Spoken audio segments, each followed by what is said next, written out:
We're just in our rye field right now. This plant is hitting my forehead now. I'm wearing winter Dunlop boots, which puts me at 6 foot 5 inches tall. And I'm standing straight up. This crop is nuts.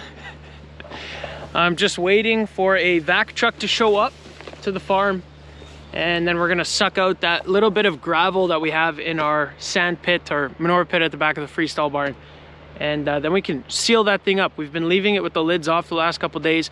We have been putting like a safety fence over top of it, but just been leaving it open. Yesterday we put the chains on. Today we're gonna hopefully get that vac truck out and clean the last little bit of crap out, and then we can seal it up and be done with it for the next year, hopefully. No words for this crop. Well, the crop is coming along pretty good. We got to make sure we have a good place to put it. So we're going to have to do some work in the silage pits here.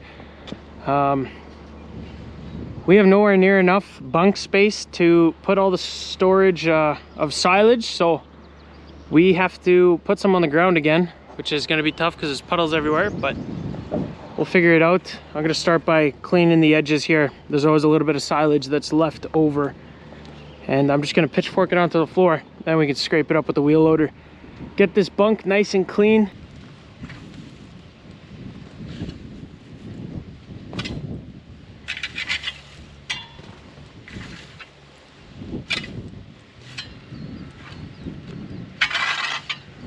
Got this bunk clean. It's looking good. We're on the next one now, and this is pretty typical. What'll happen in the winter, the silage pit will be bowed up over it, and then the snow drifts come over, and sometimes there'll be more than a meter of snow over the edge here. So what we'll do, we'll just cut the plastic along the silage, leave these tires there, and just deal with it in the spring.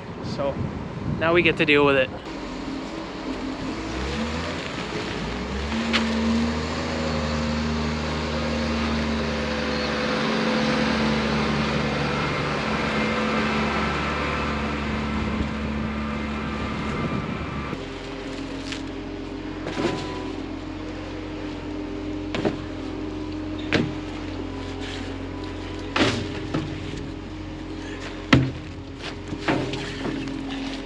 So the vac truck showed up. Seems like a beast. Yeah, that's a unit, so I guess we're gonna stick that arm down there and try and suck up that gravel. We're just gonna empty the pit first. I guess he can't really bend that boom so much, so sticking it down on the outside, getting to where the gravel actually is gonna be a bit of an issue. So we're gonna try and drop it down right beside the pump here, because that's closer to where the gravel is. So for that reason, we're gonna back the truck in here, try to, and then he's gonna swing his boom out, and we'll try and put it down right alongside this pump.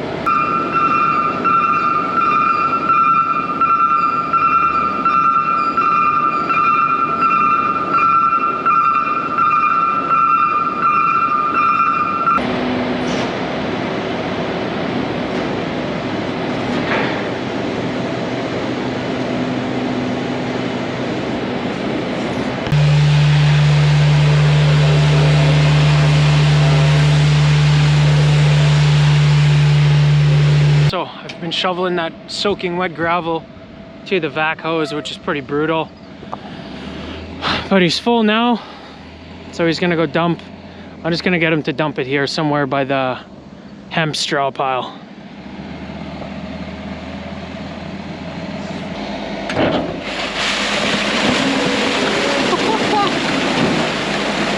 Yeah, there you go.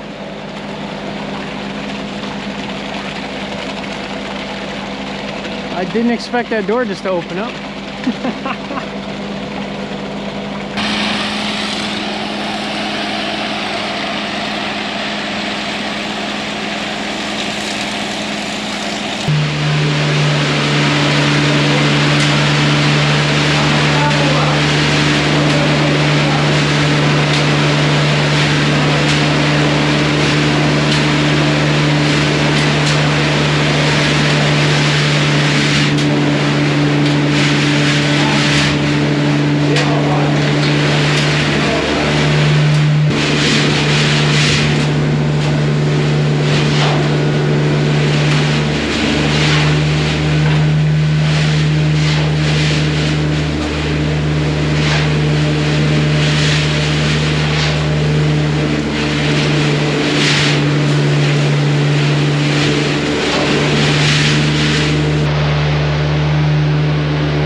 all done now. Pit's nice and empty, free of gravel. I just want to show you guys, take you on a little tour of the treasure we found there. Crescent wrench, 3 pins for the water bowls. This goes in the shield of the water bowl for the float, protects it from the cows. 2 of those, 3 of those. These chains are from the hoof trimmer. 2 of those. This is something that holds on a gate. I'm sure that got smacked off. Massive pin. This is heavy. This would have been nasty going through that pump. Squeegee. And then a bunch of chunks of concrete and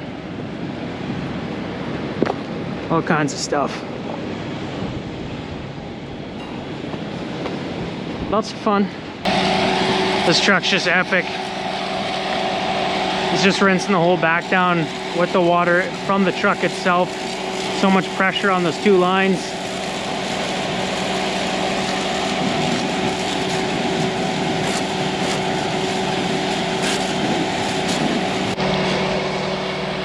This is all the sludge that came out of the bottom of that pit. Just looks like concrete, wet concrete. Well, since this pit is nice and clean now, we're gonna put the lids back on and call it a day. Should be good for at least a year. Then we'll go back in there and clean it out. Hopefully there won't be as much gravel in there. We kind of expect that to be coming from the sand because we don't screen it. We just scoop it out of the pit ourselves, put it straight in the beds, and then through the manure handling system. So hopefully we don't see that much gravel in there for any time soon. Just want to give a quick shout out to Feder. He just cleaned the New Holland wheel loader. It's looking a million times better. Such a bright yellow. You forget that it's like that way when it's so dirty for so long.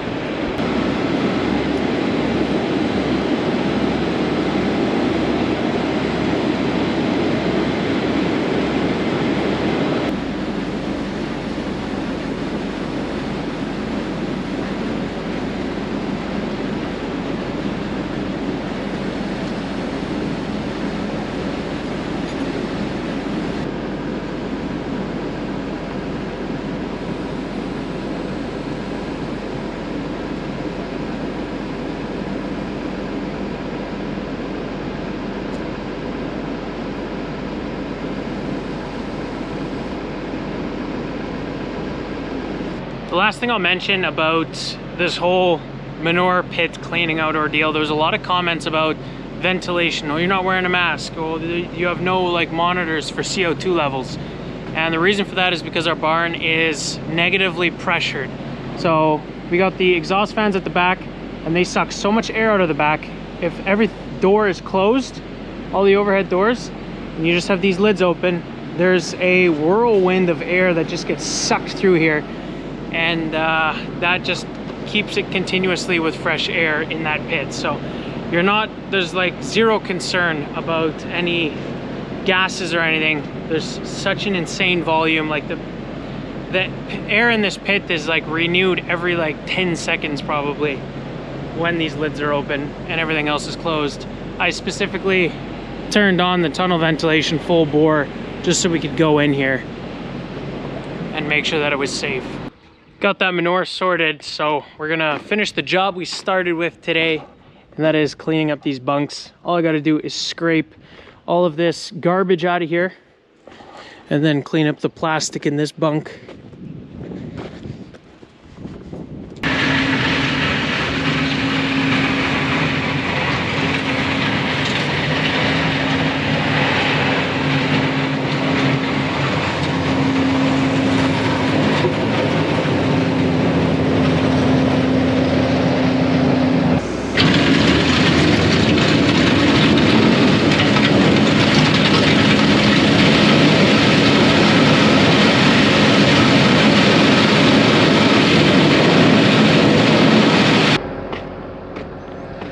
Floor is going to dry out, then these are going to be ready for some new alfalfa silage or rye, whatever we decide to put in here. That's the pile of crap that came out of the 2 piles, quite a bit. It's all rotten feed. I just wanted to go back to that tall rye plant to see how much it grew over the course of today. So this morning I put it, I think it was right here on my forehead. So we'll walk up to it again. Stand up to it. So I think 2 inches at least today. I'm not making this up, guys. I'm standing the exact same way, same boots, same everything. And it is, I don't know, you guys tell me how much you think that grew in one day. We're now in the canola field. Something interesting that happened on the farm today. A rep came out and was inspecting the flea beetle damage on our canola. I guess the deal is they kind of guarantee that flea beetles aren't going to affect the canola with this type of seed. And well, ours has been affected pretty heavily, and the rep came to that conclusion as well. So that means you get reimbursed for all the chemical that you spent spraying out those flea beetles, which is pretty cool that they guarantee that this seed is gonna, you know, push through any flea beetle pressure. But we definitely took damage. Like, I don't know if this plant is gonna come back anymore. You can see this leaf, it's dead. Just pull this off, it'll just dust away. It's already given up pretty much. This is another plant that's dead. Like, I doubt he's gonna do much anymore. Luckily, there's a lot of good, healthy canola plants here. But there's definitely some rows that maybe went a little bit deeper. It was kind of behind the properly seeded stuff. And these plants are just smaller, so they're way more susceptible to flea beetle damage. I'll try and take my phone out after I'm done filming this clip. If I'm able to take a good picture of a flea beetle, I'll put it on the screen for you guys. Nasty little critters. So yeah, here's a whole area with like no canola plants. It's that little black beetle right there. It almost looks like he's eating right now. So small, but he does so much damage.